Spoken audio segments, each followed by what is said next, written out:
Hello dear students, आज हम लोग NCERT based exam pattern question का डिस्कशन करेंगे और हमारा चैप्टर है carbon and its compound, chemistry का है। तो हमारा पहला क्वेश्चन है कि in which form the carbon found in atmosphere, carbon वातावरण में किस रूप में पाया जाता है। इस क्वेश्चन का आंसर सबको पता है, लेकिन बच्चा कंफ्यूजन में क्या करेगा, ऑप्शन नंबर सी को टिक करेगा कि कार्बन मोनोऑक्साइड और कार्बन डाइऑक्साइड दोनों के फॉर्म में पाया जाता है। बिल्कुल गलत, कार्बन सिर्फ कार्बन डाइऑक्साइड के रूप में पाया जाता है एटमॉस्फेयर में, तो ओनली कार्बन डाइऑक्साइड इसका आंसर होगा, है ना। Second question, which of the following is not contain covalent bond, कह रहा है कौन ऐसा है इस चारों में जिसमें कोवैलेंट बॉन्ड ना हो। तो कोवैलेंट बॉन्ड का कहने का मतलब है कि शेयरिंग ऑफ इलेक्ट्रॉन से बॉन्ड बन रहा हो। तो यह सभी में देखो ध्यान से, ये H2 है, H2O है, CCl4 है और NaCl है। तो NaCl क्या होता है, इलेक्ट्रॉनिक बॉन्ड होता है, Na+ और Cl- के कॉम्बिनेशन से बनता है। लेकिन बाकी इस तीनों में इलेक्ट्रॉन का सिर्फ शेयरिंग हो रहा है। जैसे कि H2 है हमारा, तो एक हाइड्रोजन आइटम एक इलेक्ट्रॉन लेके आया और एक आया दूसरा लेके, तो एक इससे कंबाइन किया तो ये हाइड्रोजन क्या होगा, सेटिस्फाई, और फिर ये कंबाइन किया तो ये हो गया सेटिस्फाई। दोनों के बीच बॉन्ड बना शेयरिंग ऑफ इलेक्ट्रॉन से, तो कोवैलेंट बॉन्ड, तो ये तो आंसर होगा नहीं। वैसा ही ऑक्सीजन के साथ शेयरिंग करेगा, वैसा ही क्लोरीन के साथ शेयरिंग करेगा, 4 क्लोरीन वहाँ पे पहले से मौजूद है। फिर हमारा क्वेश्चन है कि Buckminster fullerene is an allotrope of, आपको पता है कि यह कार्बन है। मान लो ये क्वेश्चन अगर नहीं देता है तो आपसे ये क्वेश्चन भी पूछ सकता है कि Buckminster fullerene is an allotrope of carbon which contain, लगा देगा इस पे which contain dash carbon atom. लो, तो बच्चे कंफ्यूज मत होना, बकमिस्टर फ्लोरेंस के पास 60 कार्बन एटम होता है और वह फुटबॉल के शेप में रहता है ना। 60 कार्बन एटम इसमें कंबाइन रहता है, तो बात इसको भी आप याद रखिएगा। अब हमारा कुछ शॉर्ट क्वेश्चन है। शॉर्ट क्वेश्चन कहने का मतलब है कि अगर आप अधिक से अधिक शॉर्ट क्वेश्चन या लॉन्ग क्वेश्चन करते हैं तो इसके अंदर आपको ऑब्जेक्टिव मिल जाएगा। देखिए ऑब्जेक्टिव कैसे मिल, ऑब्जेक्टिव तो उस पॉइंट से निकलता है ना, जो थ्योरी पेपर से निकलता है। तो मेनली हमको फोकस करना कहाँ पे होता है, 2 और 3 मार्क्स वाले क्वेश्चन में या 4 मार्क्स वाले क्वेश्चन में। ऑब्जेक्टिव उसी में फाइंड आउट हमको हो जाता है। जैसे कि देखिए इस यहाँ पे बोर्ड पे जो क्वेश्चन लिखा हुआ है उसमें एक क्वेश्चन का आंसर इसमें 2-3 पॉइंट है। देखिए बता रहा हूँ कैसे। अब हमारा क्वेश्चन है, पहला क्वेश्चन है कि right the properties of covalent compound. तो कोवैलेंट कंपाउंड का प्रॉपर्टीज को बताइए। तो कोवैलेंट कंपाउंड का प्रॉपर्टीज तो यहाँ दिया हुआ है कि वाई, देखिए अगला क्वेश्चन क्या है कि why covalent compound are poor conductor of electricity. तो covalent compound are poor conductor of electricity, यहीं पे मिल गया, पुअर कंडक्टर ऑफ इलेक्ट्रिसिटी। पहला प्रॉपर्टी देखिएगा ध्यान से, covalent compound have low melting point, low melting point, low melting point. फिर क्या कह रहा है क्वेश्चन में कि covalent compound have low melting point and boiling point, तो आप ये भी लिखिए कि लो बॉइलिंग पॉइंट। तो 3 प्रॉपर्टीज थे क्वेश्चन के अंदर ही मिल गया आपको, है ना, और 3 ही पूछेगा 2 मार्क्स में या 3 मार्क्स में, है ना। हमारा नेक्स्ट क्वेश्चन है कि why covalent compound are poor conductor of electricity. हाँ, ये मजा आया। देखिए कि कोवैलेंट कंपाउंड इलेक्ट्रिसिटी के पुअर कंडक्टर क्यों होते हैं। हमारा गुड कंडक्टर के लिए सबसे बड़ी बात यह है कि उसके अंदर फ्री इलेक्ट्रॉन होना चाहिए। जिसके अंदर फ्री इलेक्ट्रॉन है, फ्री चार्ज है, फ्री आयंस है, उससे करंट क्या होता है, एकदम स्मूथली क्या करता है, फ्लो करता है।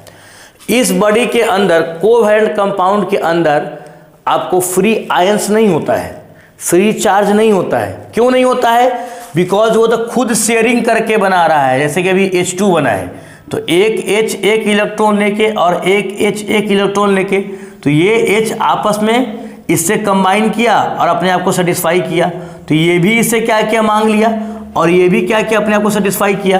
तो यहाँ इलेक्ट्रॉन का शेयरिंग हो रहा है, तो यहाँ आयंस तो आ नहीं रहा है। अगर चार्ज डेवलप भी होगा तो स्लाइटली एकदम कम मात्रा में, slightly positive charge, slightly negative charge develop होगा, इसलिए बोल रहा है कि वह पुअर कंडक्टर होता है। तो इसका आंसर आप लिखेंगे कि in covalent bond there is sharing of electrons, no free charge, no free ions, so it is a bad conductor of electricity या पुअर कंडक्टर ऑफ इलेक्ट्रिसिटी। फिर आप इसमें यह भी लिख सकते हैं कि slightly positive and slightly negative, slightly positive and slightly negative charge develop on atoms, so it conduct electricity and then remove. पहले कंडक्ट करेगा फिर छोड़ देगा, फिर करेगा फिर छोड़ देगा, इसलिए क्या बोल रहा है कि ये पुअर कंडक्टर होता है, बिकॉज इसके अंदर फ्री आयंस, फ्री चार्ज आता ही नहीं है, ये तो इलेक्ट्रॉन को शेयरिंग करके बना रहा है ना। और अगला क्वेश्चन क्या है कि why covalent compound have low melting and low boiling point. तो इसका भी कॉज यही है कि यहाँ कोवैलेंट कंपाउंड जो है इलेक्ट्रॉन को शेयर करके, इलेक्ट्रॉन को शेयर करके बना रहा है, इलेक्ट्रॉन को शेयरिंग करके बना रहा है। इनके बीच में ना ही क्या है, इलेक्ट्रोवैलेंट बॉन्ड नहीं है, तो इलेक्ट्रोवैलेंट बॉन्ड नहीं है तो फ्री आयंस नहीं है इनके बीच में, है ना, फ्री आयंस नहीं है। इलेक्ट्रॉन को शेयरिंग करके बना रहा है, कोवैलेंट बॉन्ड लेके बना रहा है, कोवैलेंट बॉन्ड लेके बना रहा है। तो कोवैलेंट बॉन्ड होने के कारण यह क्या होते हैं, वीक होते हैं। थोड़ा सा हीट करेगा इसका बॉन्ड टूट जाएगा, थोड़ा सा हीट किया उबलना शुरू हो गया, यानी कि अपने स्टेट में कन्वर्जन शुरू कर दिया। तो there is weak bond between them, है ना, बाय शेयरिंग ऑफ इलेक्ट्रॉन्स। यही कारण है कि इनका मेल्टिंग पॉइंट और बॉइलिंग पॉइंट क्या होता है, लो होता है। आपसे ये भी क्वेश्चन पूछ सकता है यहाँ पे कि एक्सप्लेन, आपसे ये भी क्वेश्चन पूछ सकता है कि एक्सप्लेन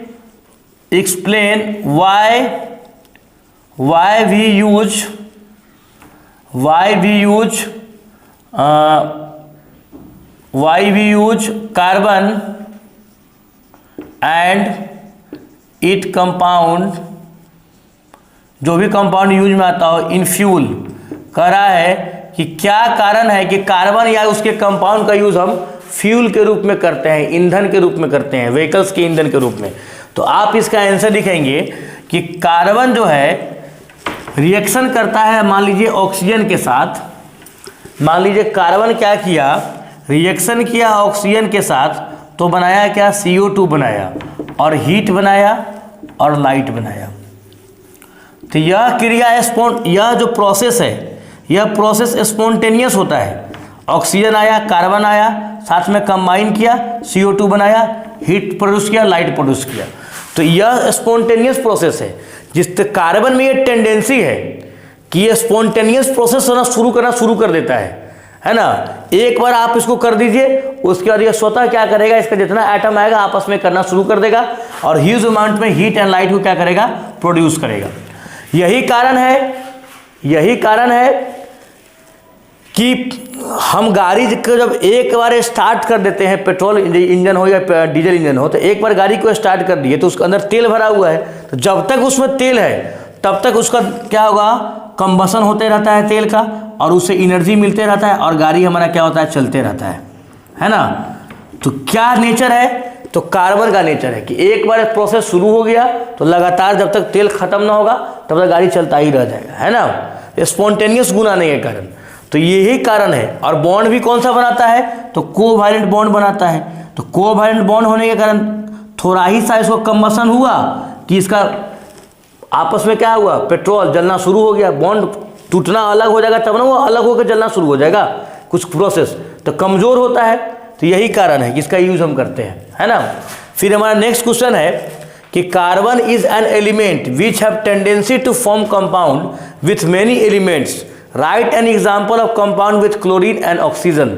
तो कह रहा है कि कार्बन के पास ये टेंडेंसी है, यह इसका गुण है कि बहुत सारे एलिमेंट्स के साथ कंबाइन कर सकता है। तो आप एक एग्जाम्पल बताइए जिसमें कार्बन क्लोरीन से या ऑक्सीजन से रिएक्शन करता हो, है ना।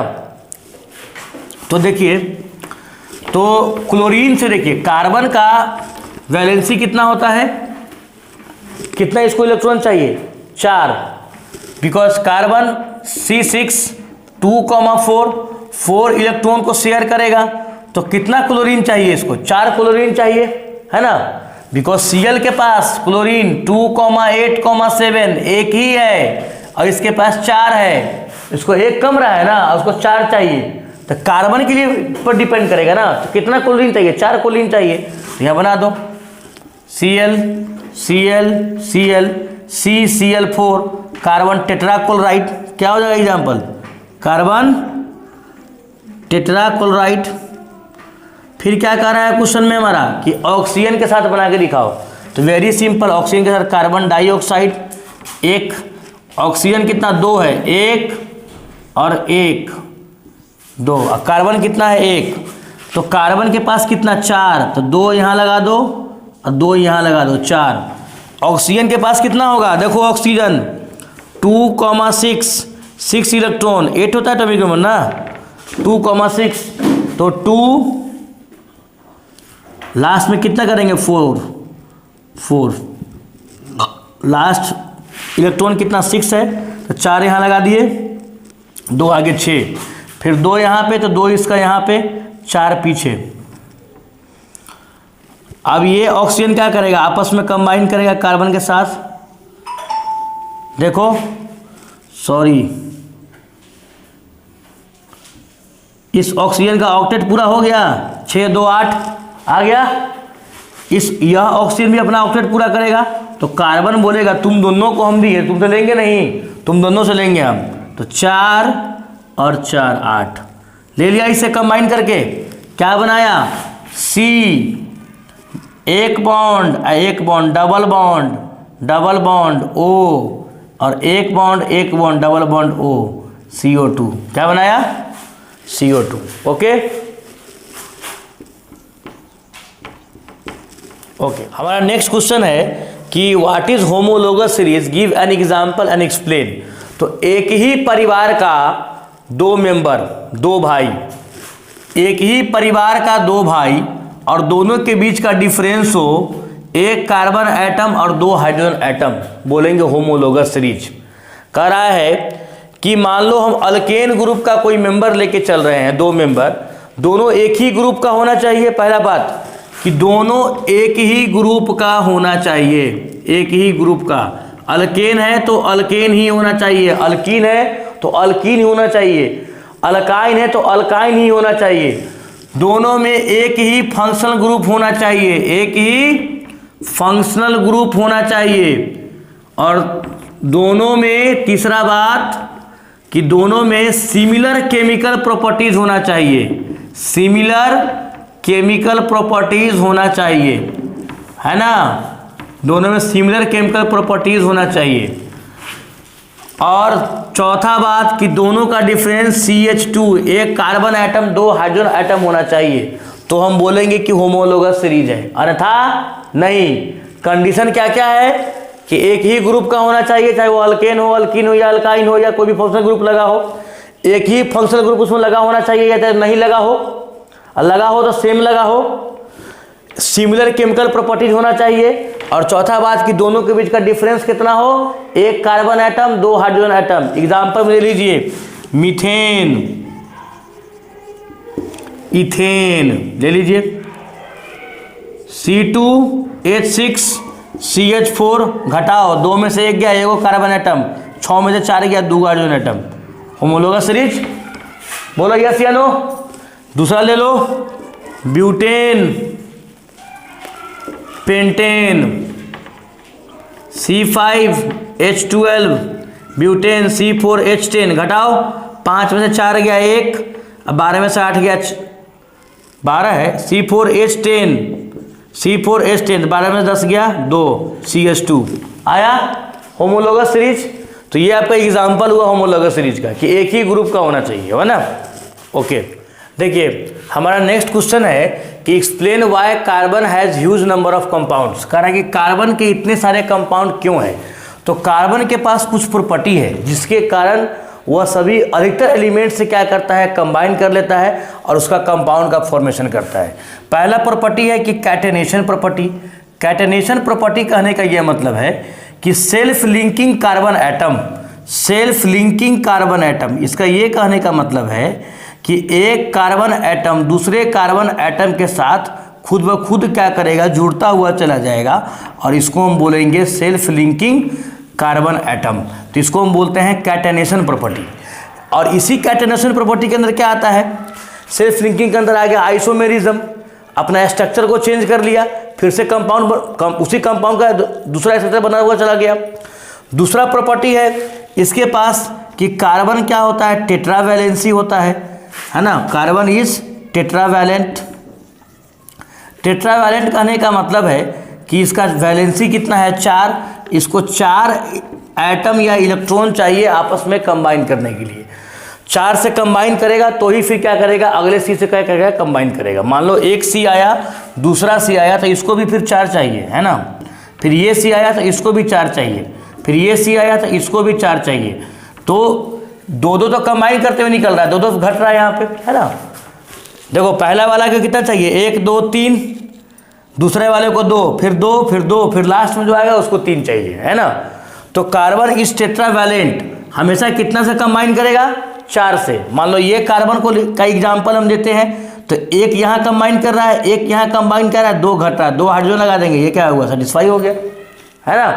तो carbon is tetravalent and carbon has catenation property. Catenation property करने का मतलब है कि एक कार्बन एटम दूसरे कार्बन एटम से क्या को आपस में जुड़ जाए, फेविकॉल की तरह, है ना। तो इसको हम क्या बोलेंगे, कैटेनेशन प्रॉपर्टी, है ना। फिर दूसरा है कि what is hydrogenation.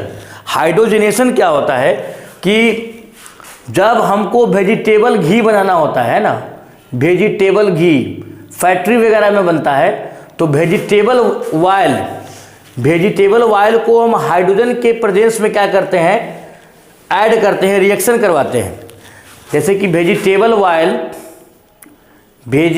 Oil plus H2 hydrogen gas, catalyst हमारा निकेल हो जाएगा, हीट हमारा बनेगा वेजिटेबल घी तैयार हुआ। तो इसका ये मतलब है कि addition of hydrogen with organic compound in the presence of catalyst known as hydrogenation. Industrial use क्या है कि वेजिटेबल ऑयल को हम हाइड्रोजन से रिएक्शन कराते हैं निकेल और हीट के प्रेजेंस में, तो वेजिटेबल घी बनता है, और इसी प्रोसेस को क्या बोलते हैं हम, हाइड्रोजनेशन। ओके, अब कह रहा है how is scum formed. Scum कहने का मतलब है कि झाग, सरफ या साबुन से जब कपड़ा साफ होता है झाग बनता है, तो कह रहा है कि झाग, और उसमें देखोगे मान लो सरफ रख दो बाल्टी में और कपड़ा रख दो, सुबह निकालोगे कपड़ा तो कपड़ा के नीचे कपड़ा तो बाहर आ जाएगा, पानी के नीचे कुछ गंदा गंदा काला काला काला चीज़ से बचा रहेगा, रहता है ना। पानी जब गिराते हो तो काला काला चीज़ निकलता है, वो आता है स्कम। सोप रिएक्ट करता है हार्ड वाटर से, तो रिएक्शन के दौरान वहाँ पे हार्ड वाटर से पानी क्या हुआ, आपस में रिएक्शन किया। रिएक्शन के दौरान कुछ ऐसे सब्सटेंस होते हैं जो इनसॉल्युबल बच जाते हैं, जो इनसॉल्युबल प्रेसिपिटेट बच जाते हैं, और जिनका कलर क्या होता है, वाइट कर्डी होता है, यानी कि दूध की तरह दूधिया या दही की तरह दूधिया, है ना, कर्डिश का होता है। और इसी सब्सटेंस को हम क्या बोलते हैं, स्कम बोलते हैं। तो आप इसका आंसर बोलेंगे कि when soap react with hard water and insoluble precipitate in white curdy color is formed, this is known as scum। इसको हम क्या बोलते हैं, स्कम बोलते हैं। ओके, अब हमारा क्वेश्चन है कि right the structural formula of propanoic acid. Propanoic acid का आप स्ट्रक्चरल फार्मूला लिखिए। तो देखिए प्रोपनोइक एसिड, देखो प्रॉप लगा हुआ है और ओइक है, इसको बनाएंगे कैसे, क्वेश्चन को समझ के देखो। प्रॉप नोइक एसिड, तो प्रॉप कहने का मतलब 3 कार्बन एटम, और ओइक किस में लगा होता है, कार्बोजेलिक एसिड, 3 कार्बन एटम, इसमें क्या होगा, कार्बोजेलिक एसिड। तो C2H5 COOH propanoic acid, 3 carbon atom हो गया, एसिड है तो ये बनेगा कैसे, 1 2 3 OOH साथ में लगा दीजिए, इसके साथ 5, 1 1 1 1 1, देखिए 1 2 3 4 ये कार्बन सेटिस्फाई, 1 2 3 4 ये कार्बन सेटिस्फाई, इसके साथ है COOH। अब इसको करना है तो ये भी हो जाएगा, ऐसा बात थोड़ी कि नहीं होगा, डबल बॉन्ड OH लगा दीजिए,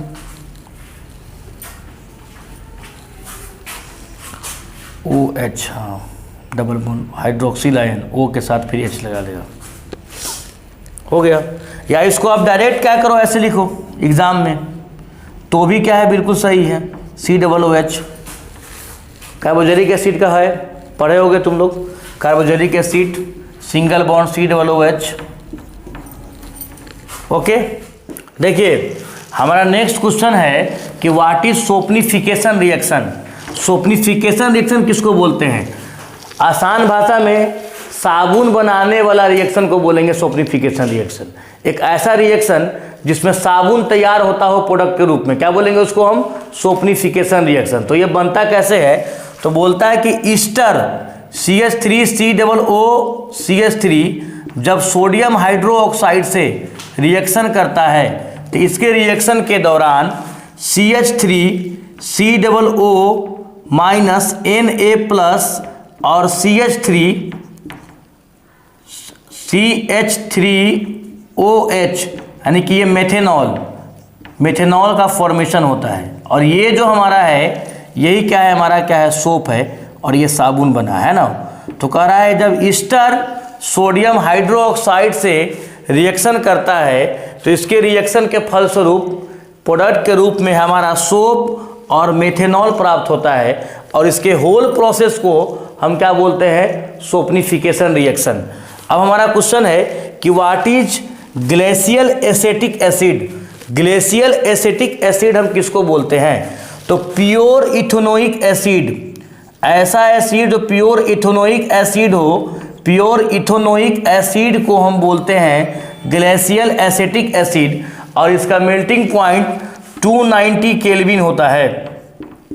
कितना, 290 केल्विन। हमारा अगला क्वेश्चन है कि what is fatty acid. Fatty acid क्या है, तो बोलता है कि कार्बोजेलिक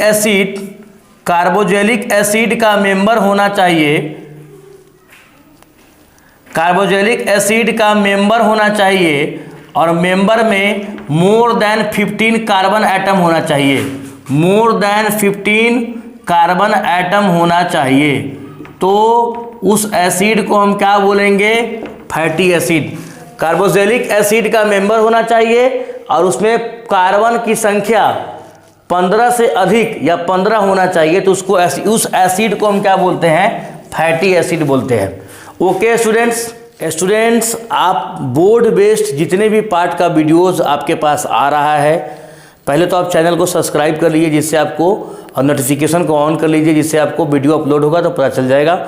और जितने भी पार्ट का वीडियो आ रहा है अभी से लेके आपकी एग्ज़ाम तक, चाहे जितने भी पार्ट अभी चैनल पे उपलब्ध हैं, सबको आप देखेंगे और एक एक क्वेश्चन को अपने कॉपी में नोट करेंगे। इससे आपको बहुत बेनिफिट होगा, है ना। और कमेंट करके बताएंगे कि किस टॉपिक का आपको वीडियो चाहिए। Okay students.